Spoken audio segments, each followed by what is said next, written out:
ماں کے حق کے بارے میں اللہ نے کیا کہا، اللہ کے رسول نے کیا کہا صلی اللہ علیہ وسلم. میں ایک حدیث پڑھتا ہوں، نوجوانوں غور سے سنو. اس سے پہلے، یہ حدیث پڑھنے سے پہلے، حدیث صحیح مسلم کے اندر موجود ہے. حدیث کے راوی حضرت ابو ہریرہ رضی اللہ عنہ ہیں.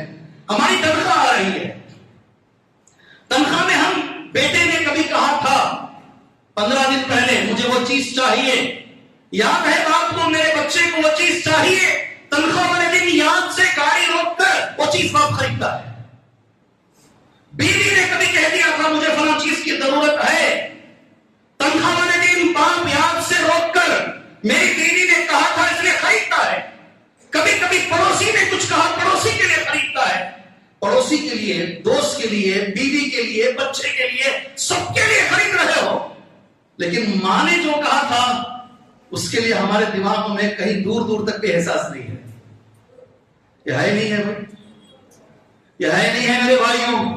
جبکہ اللہ کے رسول نے کیا کہا صلی اللہ علیہ وسلم، نبی کریم صلی اللہ علیہ وسلم کی حدیث صحیح مسلم کتاب البر والصلۃ والادب، اس باب کے اندر یہ حدیث موجود ہے. ابو ہریرہ رضی اللہ عنہ راوی حدیث ہے. قال جاء رجل الى رسول اللہ صلی اللہ علیہ وسلم. یاد رکھو، اپنے ذہنوں میں لکھ لو، اپنی کاپیوں میں لکھ لو، یہ حدیث بدل نہیں سکتی، یہ اللہ کے رسول کی بات ہے صلی اللہ علیہ وسلم. ایک آدمی نبی کریم صلی اللہ علیہ وسلم کے پاس آیا. فقال یا رسول اللہ، اس نے اللہ کے رسول سے سوال کیا، من احق بحسن صحابتی، اس پوری دنیا میں سب سے اچھا سلوک میں کرنا چاہوں تو کس کے ساتھ کروں؟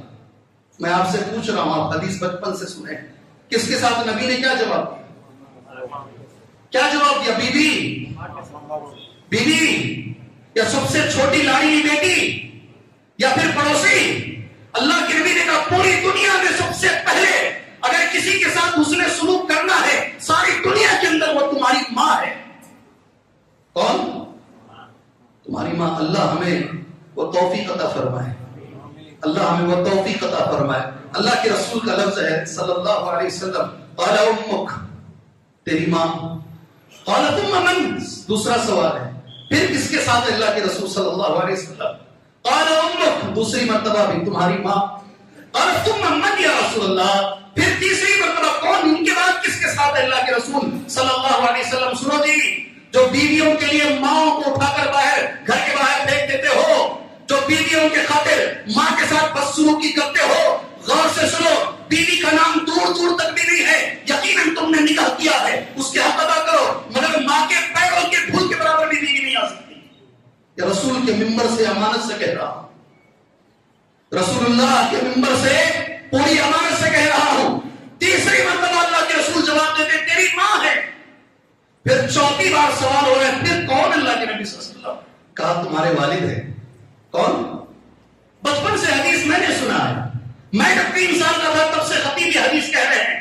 آپ نے کئی بار سنا ہے، مگر ایک چیز نقش کر لو، ذہنوں میں نقش کر لو، اگر کسی کے ساتھ ساری دنیا میں حسن سلوک کا سب سے زیادہ کوئی حقدار ہے تو وہ ہماری ماں ہے انشاءاللہ تعالی. اللہ ہمیں توفیق عطا فرمائے، اللہ ہمیں توفیق عطا فرمائے. جی ہاں، یہ دوسری بات ہے. تیسری چیز اللہ کے نبی صلی اللہ علیہ وسلم، یہ بڑا ہلکے میں مت لو اس حدیث کو. یہ جو حدیث میں پڑھ رہا ہوں تمہارے سامنے، اللہ کے لیے میں آپ سے گزارش کرتا ہوں، یہ صحیح مسلم کے اندر بھی حدیث ہے اور یہ حدیث صحیح الترغیب و ترغیب کے اندر بھی حدیث موجود ہے، اسے ہلکے میں نہیں لینا. اللہ کے رسول صلی اللہ علیہ وسلم منبر چڑھ رہے ہیں، آپ نے آمین کہا نہیں، پھر آپ نے آمین کہا، پھر آپ نے آمین کہا، آپ سبھی لوگ شہرا جا رہے ہیں. نبی کریم صلی اللہ علیہ وسلم سے جب صحابہ نے پوچھا 3 بار آمین کی وجہ کیا ہے؟ میں رمضان میں نہیں کھڑا ہوا ہوں، اللہ سے میں دعا کرتا ہوں اللہ تعالیٰ صحیح سلامت ہم تک رمضان کو پہنچائے اور ہم کو صحیح سلامت رمضان تک پہنچائے اللہ تبارک و تعالیٰ. اور ایک تیسری دعا ہے اس میں، مکر کرنے والے، سازشیں کرنے والوں کو کے لیے اللہ کافی ہو جائے. ہم طاقت نہیں رکھتے ہیں ان کی سازشوں کا جواب دینے کے لیے، اللہ کافی ہو جائے. 2 سال سے رمضان گھروں میں گزرا ہے، اللہ اس سال رمضان مسجدوں میں گزارنے کی توفیق عطا فرمائے. دعا تو ہم کر سکتے ہیں بھائی، دعا تو ہم کر سکتے ہیں، اس لیے کہ ان کی سازشیں شروع ہو چکی ہیں، سازشیں شروع ہو چکی ہیں. ان کے بڑے بڑے مجمع جو لاکھوں کے ہوتے ہیں وہاں کوئی بیماری نہیں ہے، ان کی ریلیوں میں کوئی بیماری نہیں ہے. ہاں بیماری آتی ہے اللہ کے گھر میں صرف، اس لیے دور دور کھڑے ہو یہاں پر. ایک کار میں 4 لوگ بیٹھ کر آئے مگر یہاں دور دور کھڑے رہو. ایک بائک میں 2 لوگ بیٹھ کر آئے مگر یہاں دور دور کھڑے رہو. ساری بیماریاں کہاں ہیں؟ یہاں موجود. اور اسکولوں میں کہاں؟ اسکولوں میں موجود ہے اور مسجدوں میں موجود ہے. اللہ ان کی سازشوں کے لیے کافی ہو جائے. اور اگر حقیقت میں یہ بیماری ہے, کوئی ڈاکٹر مجھ سے ناراض ہو جائیں گے, ایسے بھی ڈاکٹر آئیں گے ناراض ہو جائیں گے. اگر حقیقت میں یہ بیماری ہے, میں اللہ سے دعا کرتا ہوں اللہ اس بیماری کو ختم کرے. اللہ اس بیماری کو ختم کرے. وہ حدیث اسے ہلکے میں ہمیں نہیں لینا ہے. 3 بار اللہ کے رسول صلی اللہ علیہ وسلم نے آمین کہا, اور اس کا ریزن جو نبی نے بتایا صلی اللہ علیہ وسلم وہ بڑا اہم ہے ریزن. میں 2 نہیں کہوں گا, جمعہ کا خطبہ میرا ماں کی اہمیت ہے, ماں کا مقام ہے, اس لیے اتنا ہی کہوں گا, 3 نہیں کہوں گا میں.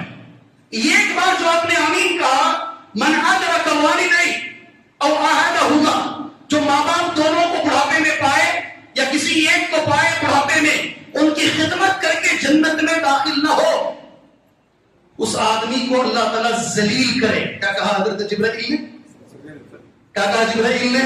میں لفظ حدیث کا رغم انف رجل, رغم انف رجل, اس کی ناک خاک آلود ہو جائے. کریکٹ ترجمہ, ناک زمین میں رگڑ جائے, ناک پر مٹی گر جائے. میری ناک تو نے کٹا دی, لوگ کہتے ہیں میری عزت کا جنازہ تو نے نکال دیا. اللہ اسے ذلیل کرے, اس انسان کو ماں باپ ملے ہوں اور خدمت کر کے جنت میں داخلہ نہ دے. جبرائیل بد دعا کر رہے ہیں اور رسول اللہ صلی اللہ علیہ وسلم اس بد دعا پر آمین کہہ رہے ہیں. اسے ہلکے میں نہ لیجیے گا اے نوجوانوں, اسے سستے میں نہ لیجیے. یہ ایک ہے رئیس الملائکہ, ملائکہ کے سردار, اور ایک ہے نبیوں کے امام. یہ ایک بد دعا ہو رہی ہے اور ایک پیچھے سے آمین کہا جا رہا ہے. اس بد دعا سے بچیے اللہ کے لیے, اور کوشش کیجیے ماں باپ کو راضی کرنے کی اللہ کے